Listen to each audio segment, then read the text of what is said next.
Hello Wangxian and Yizhan lovers. और अब मैं आपकी डिमांड पर मरमैन पार्ट 20 अपलोड कर रही हूँ।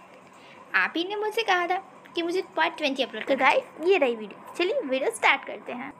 हमने देखा था कि हमारा प्यारा सा ईबो बहुत ही मुश्किल से कुछ खा रहा था। उसने बहुत ही थोड़ा सा खाना खाया और उसके बाद उसने वैसे ही खाने को छोड़ दिया और उसकी आंखों से फिर से आंसू गिरने लगे, मानो आंसू भी उसकी आंखों में रुक नहीं रही हों। उसने उस कमरे में खुद को बंद कर लिया करीब 2 दिन तक के लिए। उसके बाद इन 2 दिनों में भी ईबो के आंसू मानो रुक ही नहीं रहे थे। उसने पूरे कमरे में कुछ भी नहीं किया था, वो सिर्फ लेटा था। उसने ना प्रॉपर खाना खाया था, ना पानी पिया था, कुछ भी नहीं। वो बस रो रहा था, सिर्फ रो रहा था। उसके बाद अचानक से ही ईबो के कमरे के दरवाजे पे ज़ोर ज़ोर से नॉक होने लगा। इसकी वजह से ईबो की नींद खुल गई। वो हड़बड़ा कर बेड पे बैठ गया। अचानक से ये क्या हो गया, वो सोच रहा था। उसके बाद वो बेड से उठा और ईबो ने जाके दरवाज़ा खोला। ईबो ने देखा कि शुयांग है। उसने शुयांग से पूछा, क्या हुआ, तुम इतनी ज़्यादा हड़बड़ाहट में क्यों हो? शुयांग की सांसें फूल रही थी। वो प्रॉपर कुछ भी नहीं कह पा रहा था, मानो वो बहुत दौड़ कर आया हो कहीं से और उसे कुछ बताने की बहुत ज़्यादा ही जल्दी थी ईबो को। ईबो ने उसे पहले बैठाया और उसे रिलैक्स होने दिया और उसके बाद ईबो ने कहा, अब बताओ क्या हुआ है, इतनी तुम क्यों घबराए दिख रहे हो मुझे? तब जाकर शुयांग ने कहना स्टार्ट किया। उसने कहा कि महाराज, फिर से एक बार उस पर्सन ने यही किया। उस पर्सन ने फिर से आपके लोगों पर फिर से हमला किया। आप इन दिनों कमरे से बाहर नहीं आते। आप 2 दिन से इन कमरों में ही हैं और बाहर बिल्कुल भी नहीं आए। और उस पर्सन ने फिर से हमला किया है। फिर से उसी तरीके से उस डिवाइस की मदद से भूचाल लाई है, पूरा पानी का भवंडर ला दिया, वॉल्केनोस को ब्लास्ट करा दिया। इसकी वजह से फिर से एक बार आपकी प्रजा खतरे में है और अब आपका वापस जाने का मार्ग भी बंद हो चुका है। जिस तरीके से मरमैन्स इस दुनिया में आ सकते हैं, वो रास्ता भी डैमेज हो चुका है और अब केवल ट्राइटन ही उसे ठीक कर सकता है। इसकी वजह से आपके मंत्री, आपके भाई, कोई भी यहाँ आपकी हेल्प करने के लिए नहीं आ सकता और आप भी यहाँ से वहाँ उनकी हेल्प करने के लिए नहीं जा सकते हैं। ये बहुत बुरा हुआ है। वहाँ सब बहुत ज़्यादा ही घायल हो गए। जिस तरीके से बाढ़ आई, तूफ़ान आया, हमें डर है कि कहीं मरमैन लैंड ख़त्म ना हो गया हो, वो सब जगह डिस्ट्रॉय ना हो गया हो टुकड़ों टुकड़ों में। इसे सुनकर वांग जी की मानो उसके पैरों से सरफेस ही हट गई हो। वो खड़ा था पर इसे सुनकर शॉक की वजह से वो बेड पर ही बैठ गया। उसे कुछ भी समझ नहीं आ रहा था कि आखिर क्यों बार बार शाहजहान उसे हर्ट करा, उसके लोगों को हर्ट करा है। उसे कुछ भी समझ नहीं आ रहा था पर उसकी आंखों से आंसू गिरने लगे। इस बार शाहजहान के लिए नहीं, उसके धोखे के लिए नहीं, अपने लोगों के लिए, उसके भाई के लिए, कि चिंता में कि कैसे होंगे वो सभी और वो यहाँ फंसा हुआ है, कुछ भी नहीं कर पा रहा है इसकी वजह से। थोड़ी देर बाद शुयांग ने कहा, महाराज, अब आपको क्या करेंगे आगे? आप मुझे बताइए, मैं आपकी हेल्प करूँगा, आप जो भी चाहें। इस पर ईबो ने कुछ भी नहीं कह पाया। उसे खुद भी समझ नहीं आ रहा था कि वो क्या कहे शुयांग से, आखिर वो क्या चाहता है। उसने शुयांग से कहा, मुझे अभी कुछ समय के लिए अकेला छोड़ दो, कुछ घंटों के लिए। ईबो की बातें सुनकर शुयांग वहाँ से चुपचाप कमरे से बाहर आ गया। उसने एक बार भी कुछ भी नहीं कहा। अब फ्लैशबैक स्टार्ट होता है। अब हमें स्टोरी शाहजहान के पॉइंट ऑफ व्यू से दिखाई जाती है कि इन 3 दिनों में जब से ईबो वहाँ से गया है, शाहजहान के साथ क्या क्या हुआ और शाहजहान कैसा फील कर रहा था। शाहजहान पूरे घर में उसके प्यारे ईबो को ढूंढ रहा था। उसने उस ओल्ड लेडी से भी पूछा, उसने सारे सर्वेंट से भी पूछा। पागलों की तरह वो ईबो को ढूंढ रहा था उसने सभी सीसीटीवी कैमरास को भी चेक किया। सब कुछ करने के बाद जब उसे कहीं भी उसके प्यारे से ईबो की कुछ भी नहीं जानकारी मिली, तब आखिरी में उसने हार कर अपना फ़ोन उठाया और उसने अपनी डैडा को कॉल किया। उस समय जिशवान थोड़े काम से बाहर गार्डन में आए थे। वो बोर हो रहे थे ऑफिस में इसलिए, और तभी उन्हें शाहजहान का कॉल आया। उन्होंने कॉल को आंसर किया और हैप्पीली कहा, आज भला उनके बेटे को कैसे अपनी डैडा की याद आ गई। इस पर शाहजहान का जब कोई भी रिप्लाई नहीं आया, तब जिशवान डर गए। उन्होंने शाहजहान से पूछा, बेबी क्या हुआ, तुम कुछ क्यों नहीं रहे हो। उसने तब शाहजहान ने अपनी कपकपाती आवाज़ में कहा, फादर मुझे आपके डिटेक्टिव चाहिए, मुझे किसी को ढूंढना है, बहुत इमरजेंसी है और ये बहुत ज़्यादा ही ज़रूरी है। इस पर जिशवान डर गए और उन्होंने कहा, बेबी क्या हुआ, सब ठीक तो है ना, तुम अचानक से डिटेक्टिव क्यों चाहते हो, क्या हुआ, प्लीज़ मुझे बताओ, देखो मुझे इस तरीके से डराओ नहीं। जिशवान शाहजहान से बहुत ज़्यादा ही प्यार करते थे। वो अपनी बेबी को कुछ भी नहीं होने देना चाहते थे, बिल्कुल भी हर्ट नहीं होने देना चाहते थे। इस पर शाहजहान ने कहा, फादर वो नहीं मिल रहा, ना जाने वो कहाँ चला गया फादर। एक पल के लिए तो जिशवान भी डर गए और उन्होंने शांति से शाहजहान से कहा, बेबी मुझे पूरी बात बताओ, आखिर क्या हुआ है, ऐसे आधे अधूरे शब्दों में कहना बंद करो, मुझे कुछ भी समझ नहीं आ रहा है। एंग्रीली और बहुत ज़्यादा चिंता में शाहजहान से उन्होंने ये बात कहा।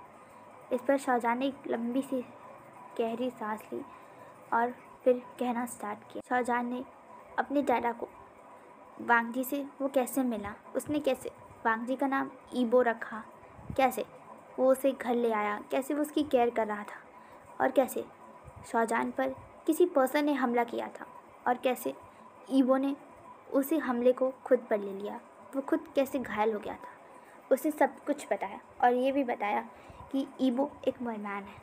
उसने ईबो की एक फ़ोटो जिशवान को सेंड की और कहा, फादर प्लीज़ अपने डिटेक्टिव से कहिए कि इस पर्सन को वो ढूंढें। वो जिशवान ने ईबो की पिक देखी। जिशवान के चेहरे पे एक डेविल से स्माइल आ गई।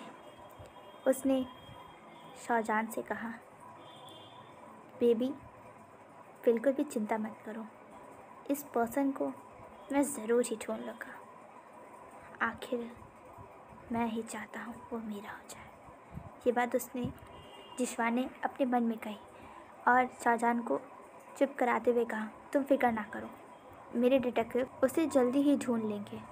ऐसा कर कर जिशवान ने फ़ोन को कट कर दिया और फिर हमारा प्यारा सा शाहजहान शांति से बस जाकर अपने लिविंग रूम के सोफ़ा पे बैठ गया।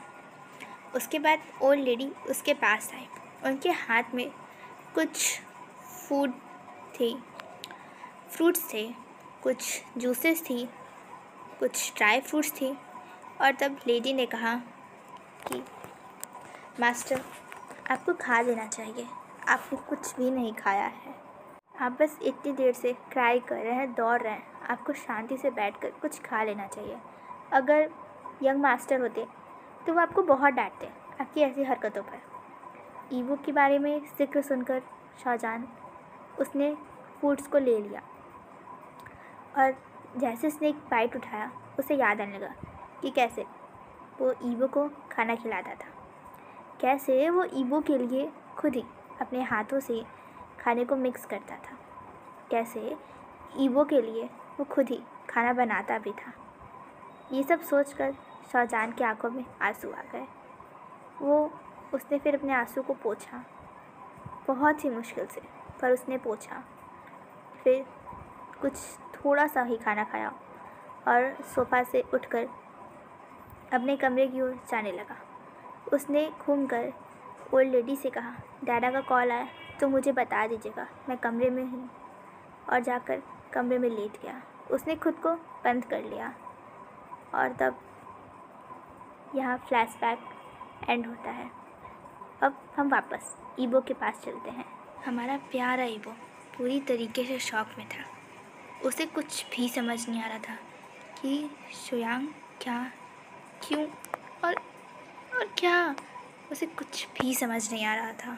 एक तरफ उसे शाहजहान पर ट्रस्ट था कि वो उसके साथ कभी भी गलत नहीं कर सकता, और दूसरी तरफ जब शोयांग ने उसके लोगों की कंडीशन उसे समझाई, उसे बताया, तब हमारा लान वांगजी, हमारा लंजा अपने लोगों के लिए, उनके लिए वो किंग था।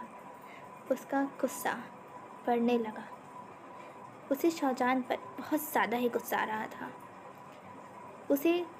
उस समय उसे शाहजहान पर बिल्कुल भी प्यार नहीं आ रहा था। उसके दिल में मानो शाहजहान के लिए सिर्फ नफरत भर गई थी। उसके सर पर उसका ताज वापस आ गया, उसके हाथों में उसकी बिचन। उसने ज़ोर से बिचन को अर्थ पर मारा। इसकी वजह से मानो एक पल के लिए पूरा अर्थ ही हिल गया हो, बहुत तेज़ से। उसकी बीचन की ताकत बहुत ज़्यादा थी, बहुत ज़्यादा। उसके मन में बहुत ज़्यादा ही गुस्सा आ गया था, नफ़रत आ गई थी।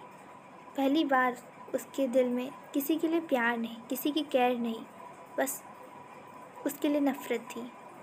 ईबो ने कहा, मैं लान वांगजी, पूरे ही मरमेड लैंड का किंग, पूरे ओशन का प्रोटेक्टर हूँ, सबका गार्डियन हूँ, और मेरे लोगों को हर्ट करने वालों को मैं बिल्कुल भी नहीं छोड़ूंगा। Shahjahan, I hate you, now I will take a revenge. तुम्हें भी उसी तरीके से सफ़र करना होगा शाहजहान, जैसे मेरे लोग कर रहे हैं। नाउ यू हैव टू पे फॉर इट शाहजहान। तुमने जो भी किया, तुमने मेरे साथ जो किया, मुझे फ़र्क नहीं पड़ता, पर तुमने दोबारा मेरे लोगों के साथ जो किया, अब तुम्हें मैं नहीं छोड़ूंगा। अब तुम पर वार ईबो नहीं करेगा जिसका नाम तुमने रखा है, हांग वांग जुन करेगा, जो इस पूरे सी का, जो इस पूरे ही लोगों का प्रोटेक्टर है। तुमने मेरे लोगों को हर्ट कर अच्छा नहीं किया। तुम केवल एक इंसान हो, और मैं सी गॉड का, उसके टाइटन का अधिपति हूँ।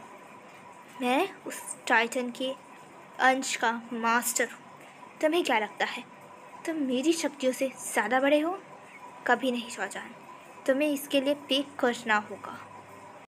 हमारा वांगजी बहुत ज़्यादा गुस्से में ये सब कह रहा था, पर शोयांग को, उसे तो बहुत मज़ा आ रहा था। मानो उसके चेहरे पे एक डेविल से स्माइल अपीयर हो गई। वो स्माइल जो मानो उसके लिए बहुत अच्छी थी, पर किसी और के लिए बहुत बुरी होने वाली थी। शोयांग ने अपने दांत पीसते हुए कहा, शाहजहान, अब तुम्हें अपनी उस गलती के लिए तुम्हें अब पे करना होगा। शाहजहान, तुमने मुझे मना किया था ना, अब देखो, जिससे तुम प्यार करते हो, अब वो तुम्हें हर्ट करेगा, अब वो मेरा बदला लेगा। शाहजहान, ऐसा कहकर वो वहाँ से चला गया। उस रूम से वो रूम से निकलकर सीधे अपने रूम में गया। वहाँ उसने मिरर के सामने खुद को खड़ा किया और कहा, शोयांग, अब तुम्हारा बदला पूरा होगा। अब वो तुम्हारा बदला लेगा उससे जो केवल हर्ट होना डिज़र्व करता है, क्योंकि उसने मुझे हर्ट किया था। मेरे प्यार को उसने एक्सेप्ट नहीं किया था ना, अब उसका प्यार अब उसे हर्ट करेगा। अब मेरा बदला पूरा होगा। ऐसा कहकर स्टोरी फिर फ्लैशबैक में चली जाती है कि आखिर क्यों और क्या है शोयांग और हमारे प्यारे से शाहजहान का पास्ट। आखिर क्यों और क्या है उन दोनों के पास्ट में, जिसे शोयांग शाहजहान से इतनी नफ़रत करने लगा है। आखिर क्या है ऐसा। हेलो गाइस, आज के लिए बस इतना है। अब हम लोग पार्ट 21 में देखेंगे कि आखिर क्या है शाहजहान और शोयांग के पास्ट। क्या हुआ था आखिर उन दोनों के पास्ट में, जैसे शोयांग हमारे प्यारे से शाहजहान को हर्ट करना चाहता है। आखिर क्यों? वो चाहता है कि हमारा प्यारा सा ईबो उसे हर्ट करे, जबकि वो खुद भी उसे हर्ट कर सकता था। पर वो क्यों चाहता है कि सिर्फ ईबो ही उसे हर्ट करे? आखिर क्या है श्रेयांक के मन में? तो ये सभी प्रश्न के उत्तर आपको 21 पार्ट में मिलेंगे। तो चलिए, उसके लिए मेरे नेक्स्ट वीडियो का वेट कीजिए। मैं अब ब्यूटीफुल एक्सीडेंटल हस्बैंड का पार्ट 2 अपलोड कर दूँगी सैटरडे को। तो तब तक मैं मंडे को 21 अपलोड कर दूँगी, पक्का वाला प्रॉमिस। मैं इससे ज़्यादा लेट नहीं करूँगी, पक्का। वो क्या है ना गाइस, एक्चुअली ये सभी वीडियोस इतनी बड़ी होती हैं कि मुझे उसके लिए फ़ोटोज़ ढूंढने में बहुत ज़्यादा टाइम लगता है। मुझे फ़ोटोज़ मिलती ही नहीं है अच्छी अच्छी और प्यारी प्यारी, इसीलिए थोड़ा सा लेट हो जाता है मुझे वीडियोस बनाने में। पर हाँ, मैं कोशिश करूँगी फ़ोटोज़ को कलेक्ट करने की और आपके लिए जल्दी जल्दी वीडियोज़ बनाने की। तो गाइस, और हाँ, आप सबको मेरे चैनल को सब्सक्राइब करना होगा। मेरी सब्सक्राइबिंग रेट कितनी ज़्यादा कम है, मुझे बिल्कुल भी अच्छा नहीं लग रहा। आप मेरे चैनल को सब्सक्राइब कीजिए, मेरे वीडियोज़ को लाइक कीजिए और मेरे सारे अपने वांगशन लवर्स, अपने फ्रेंड्स के साथ, ईजान, वांगशन, सबके साथ शेयर कर दीजिए मेरी वीडियोस। और guys, always love Wangxian and Yizhan. Bye bye guys.